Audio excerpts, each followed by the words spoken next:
Hey everyone, thank you again for joining us on another episode of the Liverpool Connection podcast. We're at our favorite Irish pub here in Austin, Texas, BD Riley's. And we're here after the West Ham Liverpool game, 2-2 draw, early kickoff. And I think the vibe at BD Riley's kind of coincides with the vibe of all the fans, kind of ambivalent. Not a big crowd today. I had to recruit a West Ham fan just to make the numbers. My good mate here, Nate. Hi, everyone. You know, we go back to 2006. Can we bring up 2006 real quick? I'd rather not, but I know you will.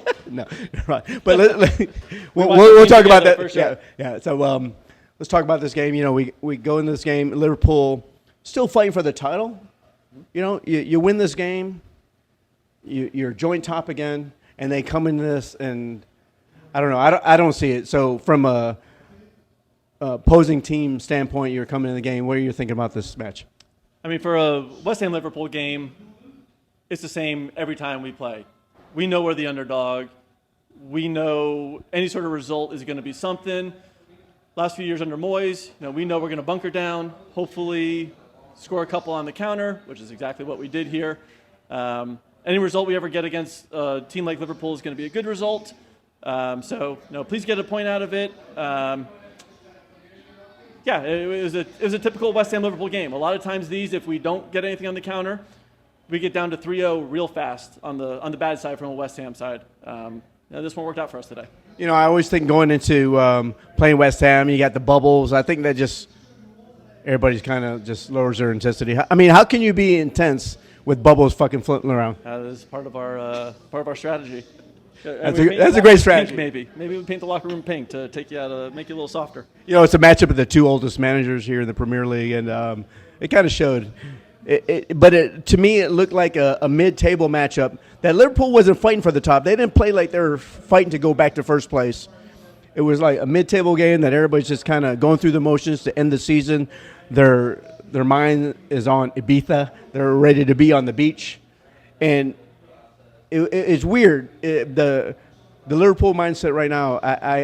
I'm still trying to figure it out. Right, we have a chance to go joint top, and then the performance. I mean, the stats show that we double their shots, but on target the same. Right, the goals that Liverpool scored. You have Robertson scoring, which is always an outlier, right? In the way it scored.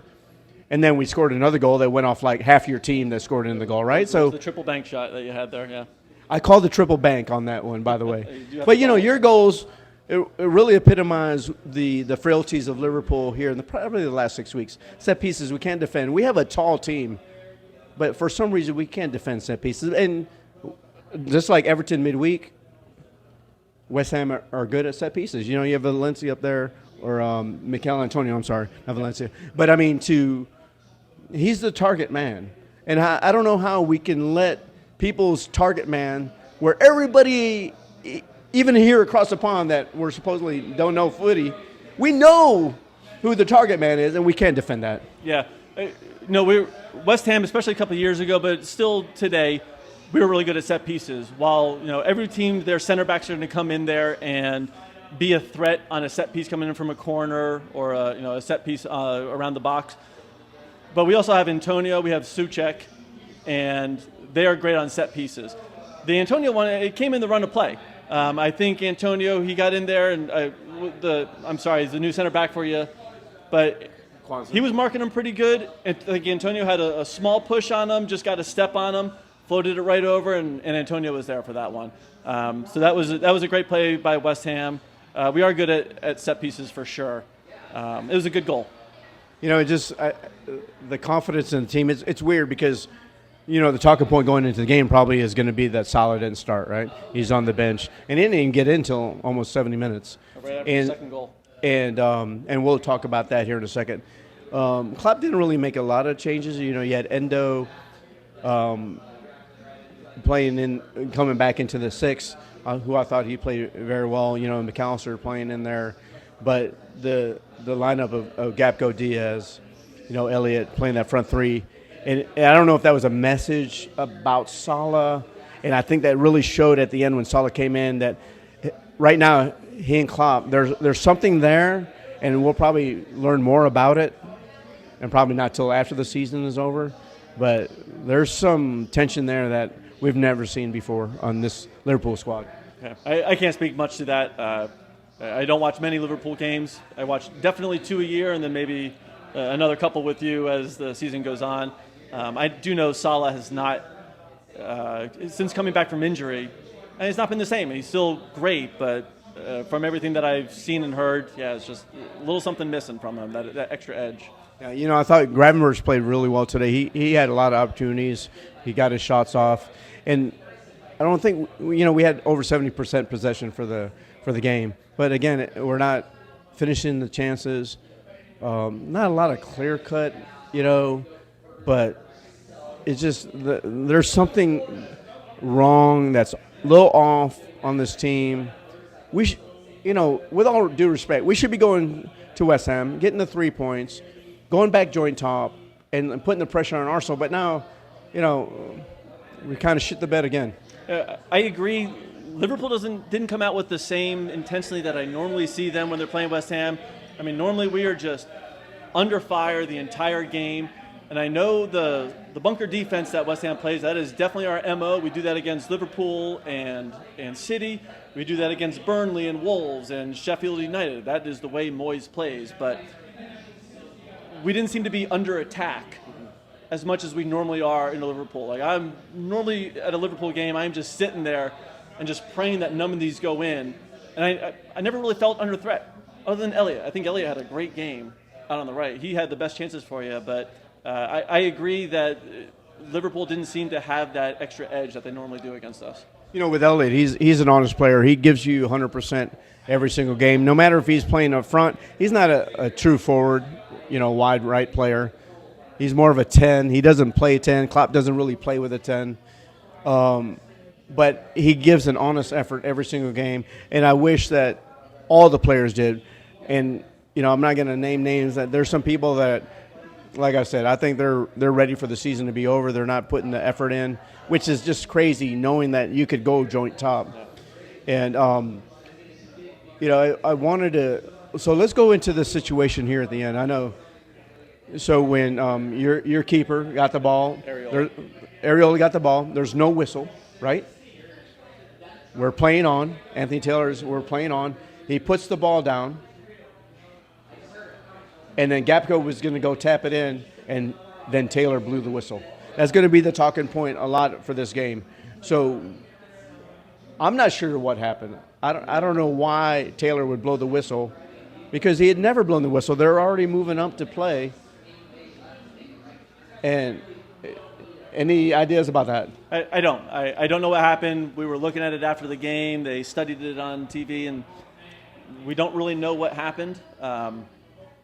It was a weird play. I don't know really what more to say about it. If that's something that it was odd. It was sort of like the play had stopped, and yeah, maybe Liverpool should have gotten something out of that, but I don't know that would be the reason that you didn't get the full 3. No, it's not a reason, but it was a strange occurrence for sure. It won't be the reason. I mean, we're very inept at certain times in the game. However, I think what it does, it really adds credence to the fact that the referees in the Premier League are just shitty. They're not competent. They don't know what they're doing. I mean, Raya, if there was a foul, it would have been near the goal line. It would have been a free kick at the box. But he put it outside the penalty from the 6-yard box. He rolls it out when the whistle had not blown. And then for Taylor, just as soon as Gapco runs onto it, he's blowing the whistle. It's a major talking point. It just feeds into the perspective from not just Liverpool fans, from the whole Premier League, that the refereeing in the Premier League is incompetent. They're not up to standards. And I don't know what they're going to do about it. But, we move on. Liverpool is out of the title race pretty much now. I mean, maybe not mathematically, but pretty much done. And it's disappointing from where we were, say, January, up 5 points in the league, in for all 4 trophies, and now just limping along. And as a Liverpool fan, it's kind of disappointing the way that I see some players downing tools obviously we're getting a new manager here at the end of the season, but it's just some of the passion from some of the players is just not there, not going into tackles. And like I said, if it was mid-table matchup and you're just seeing out the season, but no, we had a chance to go to the top. And I think for me as a Liverpool fan, the most disappointing aspect of that. Yeah, I know the defeat last week took a lot of wind out of the sails, but you weren't out of it. I mean, there was an outside chance, but there was a chance, and I agree with you that there should have been more intensity. This is your last gasp. You run the table, see what happens. You never know, but I think now with the dropping 2 points at West Ham, and now I think there's nothing left to play for. I know what you're saying. Yeah. Anyway, but the drinks are always good here at BD Rollins, so the company's good. So thank you for joining me today. How hospitable the Liverpool fans are. Normally because they get to cheer in my face, but every now and then we scrape something out. Yeah, and like I said before, I think the attitude of the team has transcended to the attitude of the supporters, because very small crowd today for the 6:30.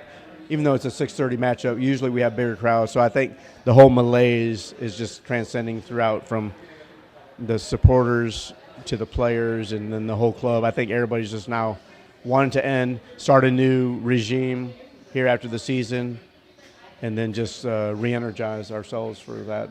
But, you guys are in the same kind of deal that us. We got knocked out in the last round of the Europa, but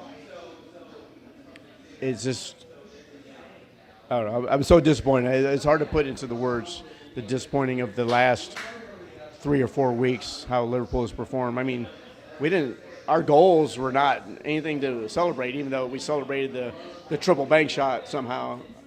I would have just walked away, but that's just me. Hey, I don't remember who hit that, but he celebrated pretty good. I don't know that I would have celebrated the same way, but yeah. Well, you know what? I played footy with you so many years. You would have celebrated. Hit, triple bank shot into the goal. You would have celebrated. Most of my goals are triple bank shots, so those are the only things I can celebrate. Yeah, but I'll give it to you. You call it, though. So I always try. So anyway, we appreciate you guys joining us. Like, subscribe, put on your notifications. We appreciate all you guys tuning in. And Up the Reds will continue fighting till the end.